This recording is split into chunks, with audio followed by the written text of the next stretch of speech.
السلام عليكم، مرحبا بكم. ان شاء الله كامل تكونوا بخير وعلى خير يا رب. انا صافا لاباس الحمد لله. وانتم كيفاش راكم مع هذا البرد والبروده والشتيوه ولا الريح اللي راه في حاله؟ في هذا البرد جبت لكم هذه الوصفه تاع الحريره ولا شريبه ولا كيفاش تقولوا لها في المنطقه تاعكم. درتها بالمرمز والبنات، واحد البنه بنه رمضان، بنه العراس، جات محرحره الله الله على قنيها كيما يحب الخاطر. ورافقتها مع فطيره محشيه الله الله ثاني، يعني الحريره تحب عفسه كيما كابورك فطيره، يعني نرافقوها مع حاجه كيما هكذا.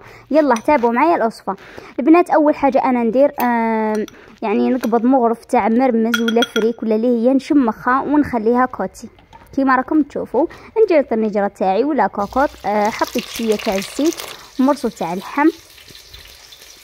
وانا هذه الخضره تاعي عندي 3 حبات زروديه، عندي حبه تاع بصل متوسطه، 2 حبات طوماطيش صغار، ونص يعني ربع تاع كورجيت، وعندي ربطه تاع قزبر. يعني السر تاعنا تاع اليوم القزبر. اول حاجه ندير القدره تاعنا.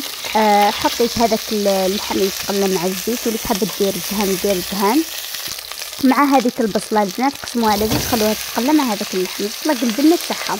نزيدو نحطو الخضره تاعنا بعد ما تقلاولي، نزيدو الملح كما راكم تشوفوا، نزيدو على راس المغرف شويه تاع حرور فلفل اسود، ونزيدو ملعقه صغيره تاع عكري لحلو، ونزيدو على راس المغرف شويه تاع حار. جات محرحره واش نقول لكم يا البنات، البنينه تهبط. نقليو كامل هذيك الخضره مع بعضياتهم، ونزيدو ملعقه كبيره تاع طماطيش مصبره، طماطم مصبره، نخلوها تتقلى باش تروح لها كامل الحموضيه.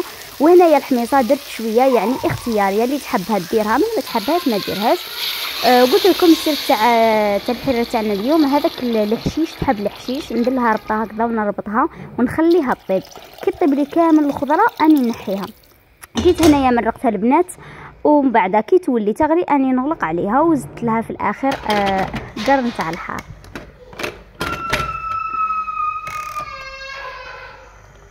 ونخلوها طيب. حسبت لها 20 دقيقه البنات. بعد ما طابت لي كامل الخضره كما راكم تشوفوا، جيت هنا نحيها ونحي هذيك الربطه تاع القصبر بعد ما حطت كامل المنافع تاعها والبنه تاعها، ونحي هذاك القرن تاع الحار.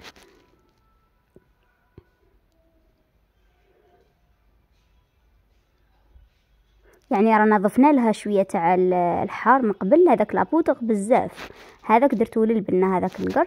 ونجو هنايا الاشواغ تاعنا، حطيت زروديه نحطو كامل هذيك الخضره، هذاك البصل نلموهم كامل نحطوهم في الاشواغ ونرحيوهم.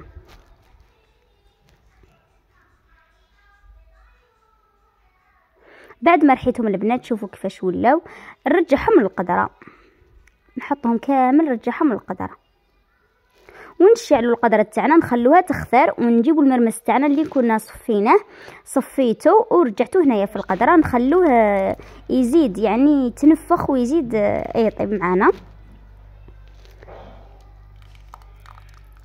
هاي البنات هنايا بعد ما خليتها ثقالت، ما خليتهاش ثقالت بزاف. نتوما اذا تحبوها ثقيله بزاف خلوها زيت تقعد تتخثر مليح مليح وطفوا عليها. وهنايا في طبق التقديم شوفوا البنات جات هايله. للاسف الشديد ما كانش عندي النعناع اليابس، حبيته كل حق الليل ما عنديش. نتوما اذا عندكم غير ديروه، ريحوه بين يديكم وحطوه رايحه تجي واحد البنه تاع الحريره بنه تاع العرس. وهنايا شوفوا البنات جات ما شاء الله محرحره بنينه سخونه، دفوا بها كريشتكم في هذا الشتاء والبرد، ودفوا بها ولادكم.